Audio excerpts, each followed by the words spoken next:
But that's not bad for them. We're going double, man. Hey, kids, what's shaking, everybody? We got a special guest back in the studio. Hunter McDonald, how are you, my friend?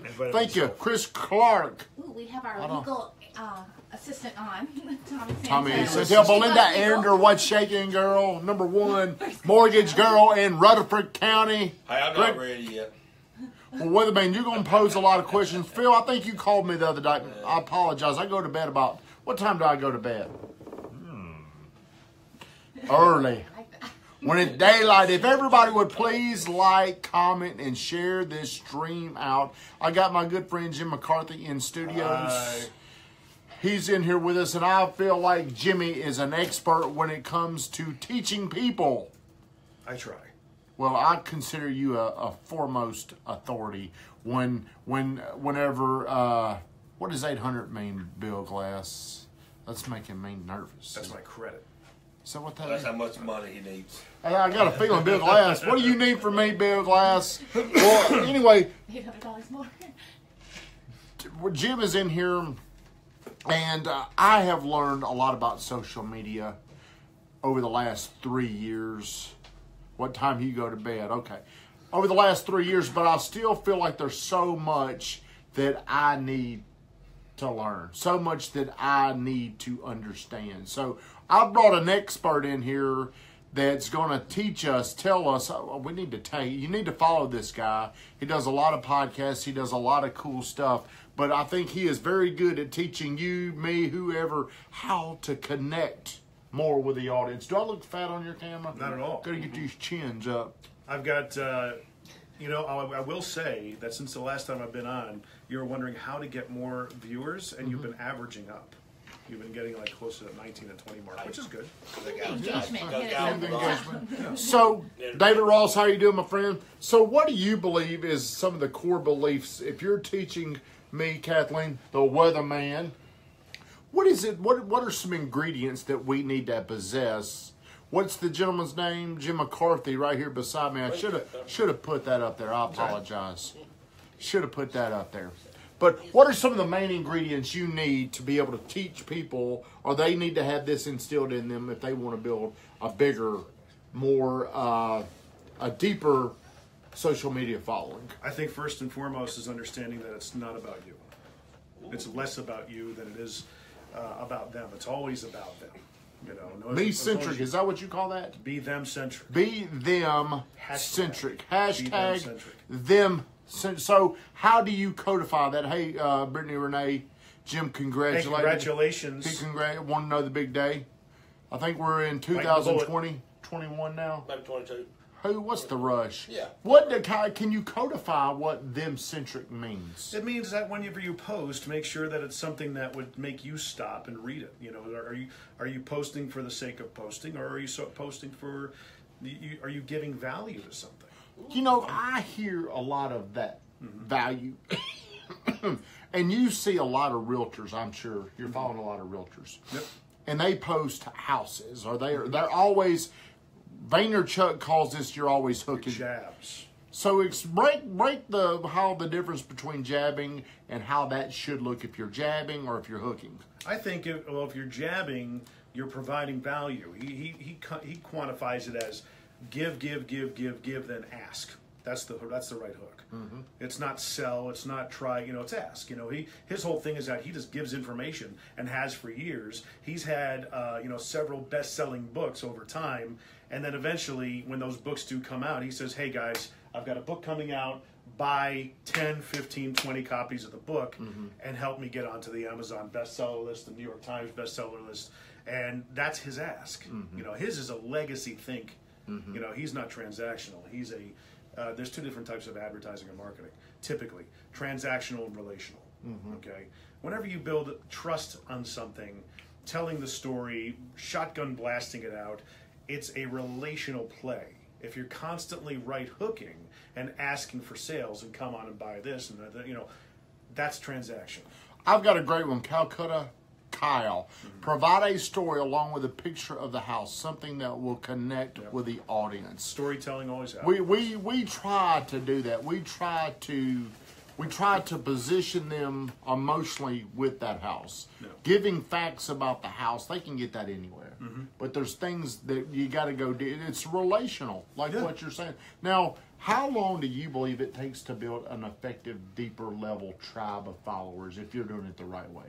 Well, that's an interesting question. My recent podcast, I had a guest on who's helping me do that for my Instagram, and he talked about how it took him 5 to 7 months to get a guy from 1,000 to 9,000 Instagram followers, but they do it in such a way where it's somewhat organic and it's somewhat, they're not just bots going out and getting. They're actual, somewhat intrinsic, relational, organic people. What is bots? Who are going to, Robot, just people. they just that go out and just grab, whoever it may Yeah. be.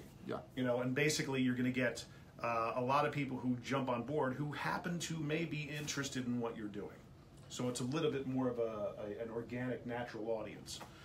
So that's, for someone to do it natively, organically, is continuing doing what you're doing. You're being real. You are being who you are. You're being, you are being honest. Your Thursday night shows are completely raw and honest. And how many people do you get watching those? You probably get more people watching those than you do on the morning. I think so. I think, me and Brittany I think we make it better. I got a question before we move forward. Do you believe men should pee in the shower?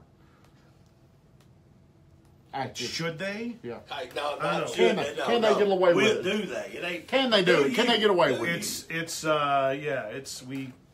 I've been guilty of that. At least honesty. Love it. So the other day, and hey, That was an out of left field question. yeah, well, we are very random. So the other day, I spoke in Cookeville, Tennessee. Right. I don't know if y'all knew that, but the super coach needed me to speak to a real estate. Gross. I'm sorry, Belinda, but I just want to know. Britt does make the show better. And I'm very real. I'm starting to talk like Brittany. She can't pronounce words. Kristen Beard, I'm going to call you today. I apologize for missing you yesterday. I was in Cookeville speaking to a real estate company, and somehow the topic of social media was brought up. And right. I believe in becoming the real you, showing the world the real you. And whoever wants to deal with you, whoever wants to know you, who wants to get to know you, they're going to accept what you are. So I posted the other night, Wednesday night, before I went there, I called Eric White and said, hey, what can I wear? Because I want to be able to wear jeans, a shirt, and a jacket. And he's like, no, man. You can't wear no blue jeans or something like this. You got to wear some slacks and a dress shirt. So it's like 7 o'clock. I'm a little panicky. I'm walking around, and Brittany's like, why don't you ever wear those shirts? Because she was annoyed at 7 o'clock. I'm like, we're going to have to go to Dillard's. She's like, won't you wear those? And I'd had one little drink. I said, you want to know why? And I put it on. And it was so tight. And I took a picture and posted. I don't know if you saw it. I did. So I don't like to be fat. I mean, I hate that I'm fat. But I was telling the audience that in Cookeville, and after this woman come up, she's like, don't you worry. She's talking down to me. Don't you worry that people aren't going to take you as serious. And she whispered, they're not going to take you as serious. Oh, hey, she was whispering. But you know what? I'm like, hey, I'm looking for people that are looking for me. And I think we all agree whenever we're doing business with people, it's a lot harder if I've got to do business with somebody to where I've got to go into acting. So I'm going to be me. What is your opinion of that? I think I can agree with you there. And I think it comes back to what we discussed previously the last time I was on, was basically looking at, are you watching your stuff? A lot of people don't self-coach. They don't. I listen to every podcast I put out. Like on the way here, I'm listening to the one I just did on Sunday with Jeremy Bishop from I Come Up Marketing. He does Robert Sislow's stuff. He's doing my stuff now. He's really real. They're great at what they do. But I listen back to everything. Yep. We got Tim Cooper jumping online. He's my business partner. Timmy, great show. He's my business partner in the lighting business. Big Dot Lighting. LED Big Dot Lighting. I've got some sweat marks. Can people see that because of the light? God, well, now that you point them out. I hope your audience don't see me over here fat and sweating. All two people. David, stay good morning, my friend. So I know. But since you were on here last, you were down at Cardone's. You're down in Miami, right? Yeah, we went to went in late February. What was that like? It was cool. It was really surprising. I was supposed to have Jared Glant on my podcast yesterday. We rescheduled to Friday. and he'll be hopefully everything goes right, next week's guest. But I was able to meet him. You went down there. You know what it's like and everything. What surprised you about it? I was surprised a lot. What surprised me was how how much time Cardone spent out there and telling people how to do this kind of stuff, like with Kathleen. That's where he was most of the day. I was so fixated on him that, because to me, he's like my idol. So I was a day-to-day operation, like a business, and like a lot of those mega superstars you never even see. No, he's there. He's there all the time, right? Oh yeah, he was out there running the show. I mean, he sits down and he goes over. I mean, they've got so many people, and I think they just keep bringing on more. How many people were there when you were there? He probably had 40 to 50 people there. See, I feel like he's just continually to grow. So you walk in and you got Sislo. You have his people. I mean, I'm just impressed by how we showed up. Pretty much on time. We were there early. Went to the Starbucks around the corner. Got some coffee, some breakfast, and we showed up. And I was in my mind logistically, okay, how am I going to set this up? I have my lights, I have my camera. I got to figure out where they want us, and we're going to shoot our podcast, Rich's podcast, there, Pick Rich's Brain. And we ended up doing it in a studio. Didn't have to set up any lights. It was terrific. They rushed us in. This is the funny part. My wife is. You put the spotlight on her. She is just like, she freezes. So, were you a part of the morning meeting? Did they bring you in and do? No, they brought me in after that. We got to experience their 8 o'clock meeting as it unfolded, and it was just a big, just positive, rah-rah session, celebrating wins and everything. And they allowed us to introduce ourselves, and of course, Rich has a little bit of celebrity status that he brings along, so everybody's excited to have him there. When it got to my wife, I was like, and this is my wife, and she is terrified right now about saying anything. And of course, like on cue, they all start going, speech, speech. But I mean, I was really impressed by the culture. One of the cool things that the story brought back was how, and I guess it's kind of funny, but he was wanting a video, and then Cardone was like, hey. Yeah, this is how stupid I was. I get into my little meeting. I'm like, hey, man, can we do Facebook Live? Can I do it on my phone?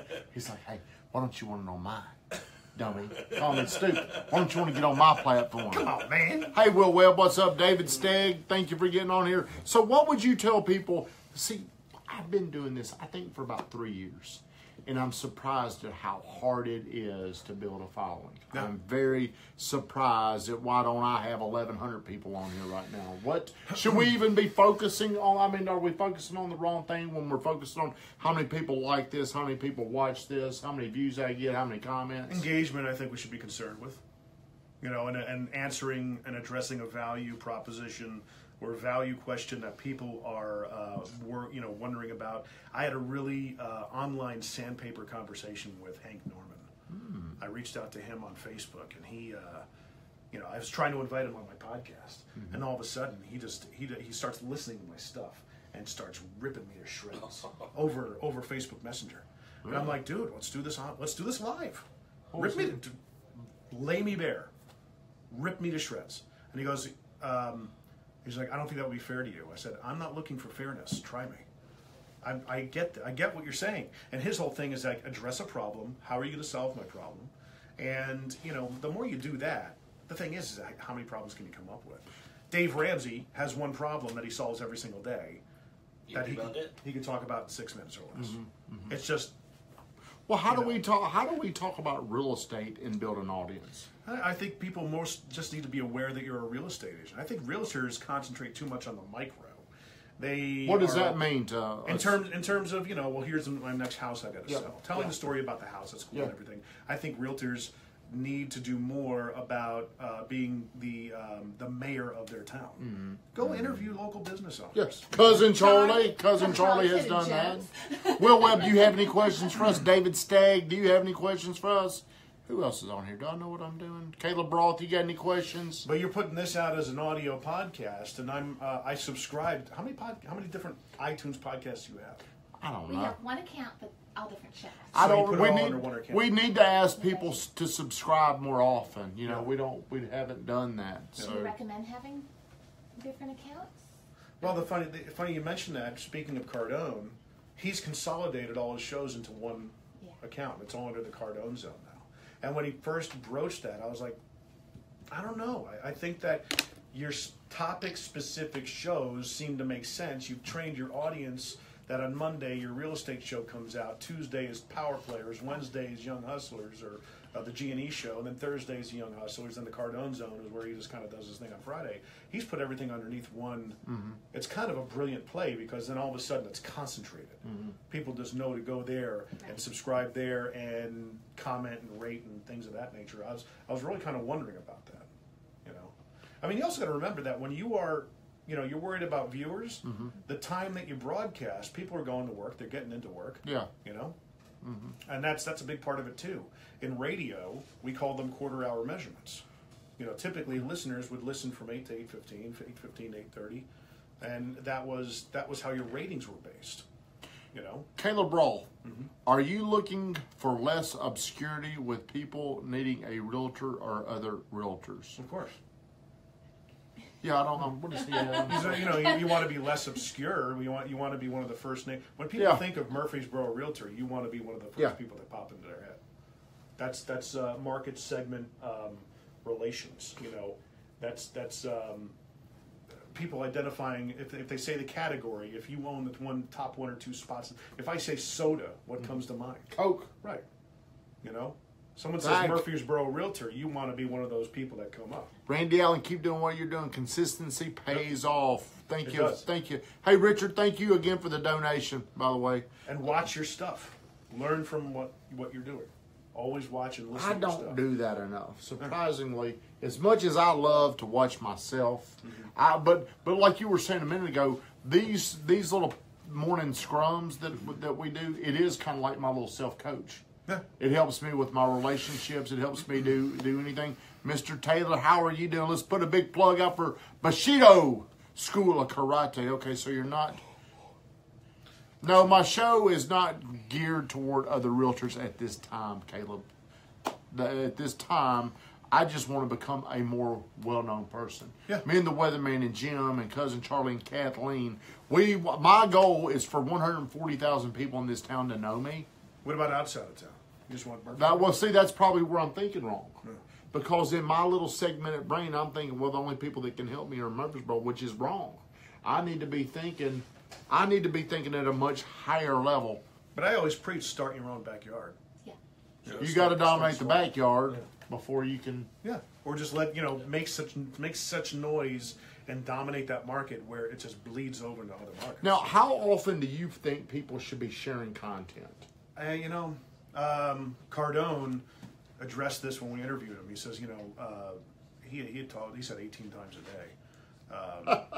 But, he's got a team of people. Yeah. 7-8 people that are doing that for him. That 18 times, that's a grind. How much stuff of value can you put out there? There was a girl, it's like there's 1,000 ways to skin a cat. There's an influencer who capitalizes on outdoor stuff, hunting, fashion, and girly stuff, and she did it diligently every day. I think and someone was telling me this: 9 o'clock and 6 o'clock, she put something out every day at those times, just constantly. Over time, she got 200,000 followers. But it could be a myriad of things. She could be hot. Well, this is what I got working against me. Yeah. Okay, me too. So here's how I don't know how to describe this. You're kind of good looking, dude. Kind of Facebook Live for every listing. Can your team do it? Yeah, we can do that. Facebook Live, Instagram Live. I've got, I just subscribed to a service for my podcast where I can, you can do the side-by-sides, on Facebook Live, but it's fickle. And I found when I started doing my podcast, I wanted to do the side-by-side interviews. And then when I would try and get someone on, it was like embarrassing because be like, oh, I can't get them on. Oh, well, let's see if I can work, and then the first 5 minutes is you trying to figure out technical difficulties. There's a service out there that I use, and Jason Daniels actually turned me onto it. The Titan. Yeah. BeLive.tv. Yeah. And you can do side-by-side interviews, So it goes live on Facebook. You got that capitalized on. You got, you can probably put a phone on you watching that on Instagram, and then you package it up and put it out. I think you need to dominate across all the platforms, definitely. Yeah, definitely. Reverse engineer what you talked about in the show, headline it, put it out there. Here's one things that I don't think people get. They don't understand. Unfortunately, I am not very good at articulating this. I think whenever people are trying to put something onto their social media, in their mind, it wants to come across as perfect, and they're judging how the viewers are going to perceive it. And I really see I'm struggling to articulate this out. I believe that the way you think they're going to view it, a lot of times it's the exact opposite. So if I come on here and I'm trying to sound like I'm the most professional and I'm so smart, what is it that I'm thinking? They don't. It's how you make them feel. It's getting past that barrier of just being you. In the beginning, when I put my podcast out there, my announcer voice comes on. And I was like, this is episode number 11 of the JMVO Weekly Primer, and this podcast is all about, I set it up. And this week we've got so-and-so, blah, blah, blah, and then I fall into but that's years of training, of me being a radio guy and having that on-air persona and understanding that ultimately you're only talking to one person. So that's something that people need to wrap their heads around. If you're joining, I got my buddy Jim McCarthy, who does a great job at helping people understand social media. He's been in the game a long time, so we appreciate him coming on here. Facebook leads can be delivered to your email list and client. That went fast. I don't know what Caleb Roth said. What did he say? They can be delivered to your email list and client, and Facebook can create copycat audiences and advertise to all of them. Yeah. See, we don't even know how to lead generate, really. We're trying to figure out, how do you take what we're doing and turn this into a lead generator? You need to have a guy like Mike Davenport on. He's the Louisville Chevy dude. Yeah, I follow him now because of you. And, look at what he's doing. He's selling cars off of Snapchat. He's like, I've got 7,000 Snapchat followers. And you told me you went out to Vegas one time and sold a Corvette. Out of their own backyard. Yeah. He carries a picture of the deposit check. Caleb, how you getting all these leads, man? Come teach us how to do this.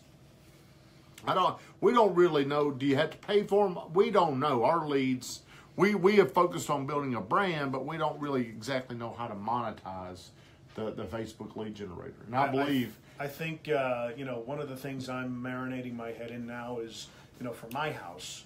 Hello, Sarah. Sarah Cardell. She's one of the... well, hello, Sarah. Sarah. Do I look chubby this morning? Do I look chubby this morning? I look chubby, but I look like I have eaten small children. But basically, I think one of the big topics now is, okay, I've got a $350,000 potentially valued home. What am I going? If I sell it and I want to stay in the area, what are my options? That's a real question for me. My neighborhood's going. The writing's on the wall. We're getting a lot of renters, and renters don't give a crap. And my next door neighbor thinks that he can park a freaking flatbed tow truck in his driveway. And it's like, dude, come on. We got an HOA for a reason. But anyway, I'm like, how do I get out of this house, and what can I afford to get into a next house? How outspoken should people be? You. People like it when you're you. Like, what about, would you advise somebody to get very political if they're passionate about politics? Yeah, if you want to put that out there. I mean, there are people, again, I call it the Howard Stern effect. Once you plant that flag in the soil, you're going to drive some people away, but you're going to attract some people in that think the way you do. Yeah. It's polarization. How long have we been going? 24 minutes. 24, damn, we've gone over. So give me one little nugget. Hey, first off, let's tell my folks over here how they can follow more of your stuff and why they need to follow your stuff. I need to give a punch, a hook. A jab. A jab. The JMVO Weekly Primer is my podcast, and we basically, I say basically too much. That's one thing that drives me nuts. It's all about just marinating your mind in good stuff. And so the next, who do you think you're going to have on there next?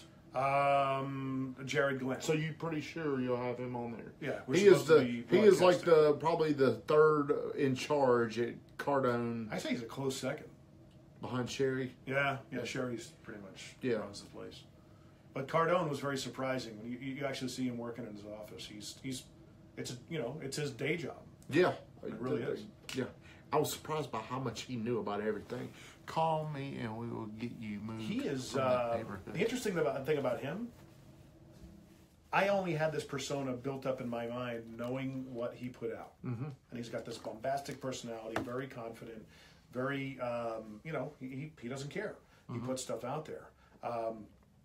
There's a tremendous amount of humility that I've realized that he has upon meeting him. Just a decently nice guy. Well, he shared a lot. I mean, I was there. I was supposed to be there for 30 minutes, and we were there 4 hours. I mean, it was, like he says, he always over-delivers. Yeah. He over-delivered that day for me and Brittany, and he was, I thought me and him would be best chums because I feel like I got a unique ability to win people over in relationships, and he wanted her to come back there from the beginning. I'm like, dude, it's me and you. She ain't coming back here. And that's still to this day the biggest regret that I have is I wish I would have had her there because I can't remember things. Like the one thing I do remember is he's like, dude, you got to go from here to here. And it's simple. It's 10X. I got the 10X talk. So I think that's about all we have time for, but I do appreciate you coming on here. You do need to follow his podcast. You do need to... it is. Well, thank you. You need to follow mine. You're on mine. But I think there's a lot of patience that's required if you want to get more well-known on social media. I think... That's the game. It is. Patience. It's, Vayner, your guy, he talks about this, how you've got is it aggressive patience or what is it? What is it? It's patience and something. Patience and hard work. Hard work and patience. Just do what you do. And focus on, you said it earlier, you got to focus, describe them. Them-centric. Them-centric. Again, that's a good nugget. Say that. Just basically being cognizant about what's of interest to them. What's going to surprise Broca's area of the brain? What's going to penetrate their attention gate and knock it down? Okay, that's a lot of the it's on Instagram. You have the things up top, the Instagram stories. You start associating certain kinds of content with certain people's faces after a while. You start realizing that someone's popping up and be like, okay, they're going to try and sell me something. That's right. That's a great point. Okay. That is a great point. I wish I asked that question earlier. Yeah. But that goes back to my definition of trust. Yeah.